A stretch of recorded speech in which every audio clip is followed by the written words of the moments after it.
Hello together! In this video I want to show you how to make a factory reset and erase all the data on the Redmi Note 11 Pro. To do this, we must first go to the settings.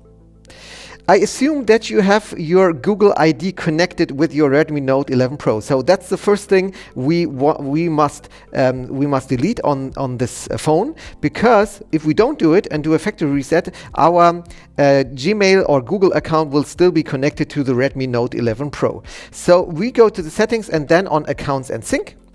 And here you can see I have one Google account connected to my Redmi Note 11 Pro. And then I can go to the button More and just say Remove Account.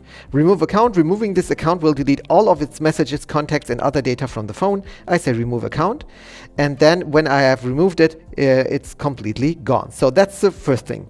The second thing is now we go right to the top to About Phone. And then when we are in the About Phone, we go to the button Factory Reset.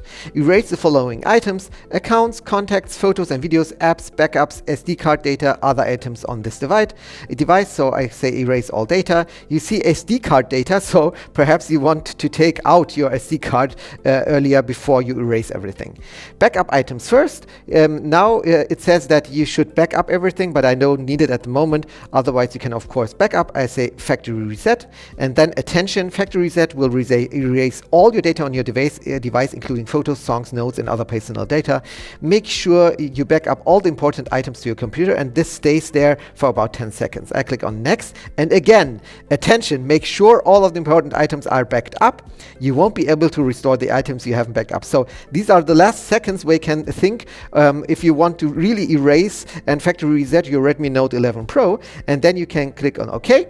And then that was it. Okay, it will shut down now and erase all the data from your Redmi Note 11 Pro, and then it will start up again. And then when it's finished, you can just use it as a complete new phone. You can sell it, you can do whatever you want to do. Just make sure that you took out your SIM card and your SD card from the tray, and then everything's fine. Yes, this was it, how to factory reset your Redmi Note 11 Pro. I hope this video helped you a little bit. If yes, please give me some thumbs up and subscribe to my channel if you haven't subscribed until now.